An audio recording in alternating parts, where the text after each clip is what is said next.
What's going on, everybody? What's going on? What's going on? Welcome to the channel Mindful Masters Academy. Today, I have a very special guest for you guys.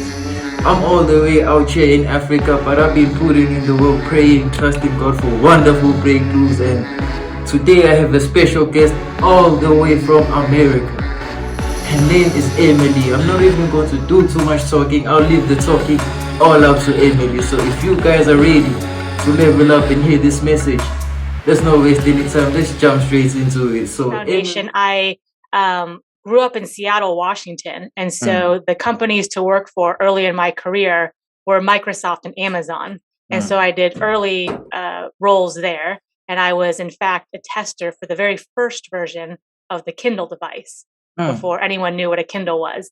And then from there, I worked in a series of small to medium technology-based businesses, and that's where I led my first team. I hired my first team member and did things like that. And from there, it just grew and grew and grew. And so now I'm in the C-suite. I serve as a chief of staff for a small digital marketing company, and then I've also found a love for coaching. So I'm an executive and leadership coach, and I love all of that. And so that's what I'm doing today. I'm very excited for this interview. So, okay, Emily, as we had said, it's today the main message that I want to, the idea, the thoughts that I want us to put out there into the world is actually making people understand the importance of becoming better. Why should one become or desire to self-improve? So, do you mind kindly sharing with us how vital is self-improvement in the business world, in your opinion? It's the lifeblood of the business world. So if you think about it at a macro level or big picture, companies have to innovate and adapt to improve themselves. And then at a micro level, so at an individual level, companies are made up of individual people, right? Think about two different people. The first one, goes to school, gets the technical degree, and then stops. And they just kind of do what's minimally required, and they kind of scrape by and just go through the motions. And the second person you have goes to school, gets a quote unquote formal education, but then is always talking to people about their experiences, is also learning new skills on the side, maybe, picking up classes online or going to community colleges, listening to podcasts like this, reading books, and constantly just refining and improving and adding to their skill set. Where are those two people going to be in 5 years, 10 years, 20 years time? There's going to be a stark difference. And maybe for the first couple years, they're going to stay the same, but then there's going to be a pretty big divergence and a pretty big difference. And one of them is going to have more experiences, more knowledge, more curiosity about the world and people and go in one direction. And the other person is just going to stagnate and kind of stay the same. So I think self-improvement is a huge catalyst to change the trajectory of your career and the trajectory of your life. So it's an approach, it's a mindset, it's a spirit to have. And people who can cultivate that early, perhaps, young people listening, that's gonna reap dividends in your life. So I'd really encourage people to take that on and take that as a value and a mindset to hold. If the world is slowly destroying the youth, the young leaders, the people that are in their 20s, they're destroying the next future leaders of this world. Because my peers are literally consumed by substances, they're consumed by man-made materialistic things. Like they still think partying is cool, drugs are cool, chasing after the panties is cool, even though that's okay. But if you want to build something for yourself in the business world, make a living for yourself, you have to start this journey of actually becoming better, self-improving. So thank you very much, Emily, for sharing that information with us. And do you mind just also telling the guests your experience in the business world when it comes to in your line of work? Do you mind just telling people your line of work and where you are based? So if they are interested and they hear you on this podcast, they will know where to find Emily. Sure. Well, I'm based in the States, but I work with clients all over the world. So I'm blessed and grateful to be working with business leaders and business professionals from almost every continent. So we're global and connected these days by different technology. But right now, I'm specifically in Lakeland, Florida. So if anyone wants to look up where that is, it's in Florida, so the bottom right of the country. And if they want to connect with me online, then I'm on Twitter at Next Level Emily, and my website is nextlevel.coach, and those have some free resources and ways to connect with me as well. Thank you very much. Well, for all you guys heard that Emily is all the way in Florida. So if you want to contact her, you heard her information. Don't hesitate. Make sure that you contact her. And the other question I wanted to ask you, Emily, is from your experience in the business world and helping people become better, what is it that you've realized that actually causes people to not want to self-improve? What causes people to have this psychological barrier and be so resistant to change? In your story, and as I said the other day, answers don't have to be perfect. No, we're trying to be as authentic as possible. You just speak your story and your message and your experiences. Absolutely. Well, I think something that you said made me think of something in that people often go after the materialistic things.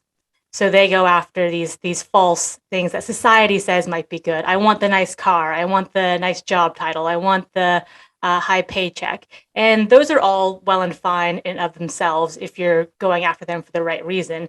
If you're going after them just to get more and just to boost up your own ego and just to be lazy in the sense of I'm taking the path of least resistance. So maybe I'm going to go do these things, substance, go after different things that make me feel good, but aren't serving me, aren't serving others, aren't serving the world. You're going to find yourself empty at some point. So those things might be able to fill you up temporarily if you keep getting more. But there's going to come a point where that's not enough for you. And it's just, it leaves you unfulfilled and it leaves you with this empty, hollow feeling. And so I think, a great deal of encouragement and motivation can come from, if I'm going after something substantial or that's going to sustain me and really fulfill me and give me purpose, that's a huge motivator. It's almost like you don't need any motivation. When I'm coaching, for instance, or when I'm serving others, it's not work. It's not a job. It's something where I get up and I'm excited for it. And I feel like I'm in my purpose and in my element and in my groove during the day.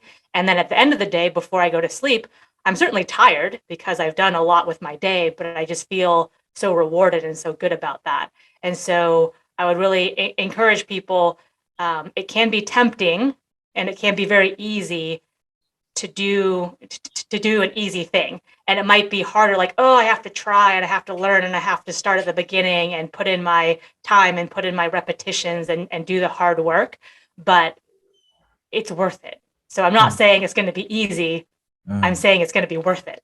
In your opinion, Emily, what methods or any kind of activities can people do to kind of break down this barrier of being so resistant to change, to break down this barrier of being so fearful when it comes to actually improving and becoming better? There's a couple things you can do. The first one is asking yourself, who do I want to be in a year? What kind of person do I want to be in a year? What do I want to have achieved in a year? That time is going to pass anyway. You can do with it what you like. So do you want to be the same person? Do you want to be doing the same things? Is that serving you? Do you want to be in a worse spot? Because maybe the things you're doing now are detrimental to you. So you're going to be in a worse spot. Or do you want to start putting things in motion to improve yourself, to improve your position, to improve your life circumstance? And you're going to make progress in the next year. And so you can look back and say, oh my gosh, that work I put in a year ago has really started to pay off. I can see the progress. I can feel the progress. It's tangible now. And you know what? I'm going to prove it to myself. I'm going to prove it to myself that I can do it. And I'm going to start today. And so that can be a huge boost. And I have clients who literally will have a wall calendar. So they'll see the full year out in front of them and they'll mark off the days. And so if they're building a new habit or if they're going after a goal, they'll, put a check mark or do an X on the days and say, okay, I really want to keep this big picture goal in mind. And every day counts because a year may sound like a long time in some sense, but it actually goes by pretty quickly. And if you stack the days and if you make a chain of, green check marks through all the days, that adds up. So small wins add up faster than you think, and you got to start stringing those things together. Another thing that you said, which I think is really important, is serving others. And we live in a world that is very me centric. So it's all about me and what I can get and I and mine. And I want to hold on to these things tightly. And if I want to protect what I have in my material possessions, I have to hold on to them tightly. And in reality, the rule of the higher universe is you give and then more will come back to you. And so it's counterintuitive to what we're told by, society and advertising and all those things. But in fact, if you want to get ahead or if you want to get more, then you have to give it away. And then it'll come back to you tenfold. And so I would start sending out those acts of service. And that can be that can be money, that can be time, that can be something as small as a smile. If you're passing by somebody, instead of frowning and kind of casting your negativity on them as you pass by, just give them a nice smile or say hello or help them, carry something to their car, or just any little thing can go a long way. And that'll just start this whole series of events in this kind of higher universe and higher plane.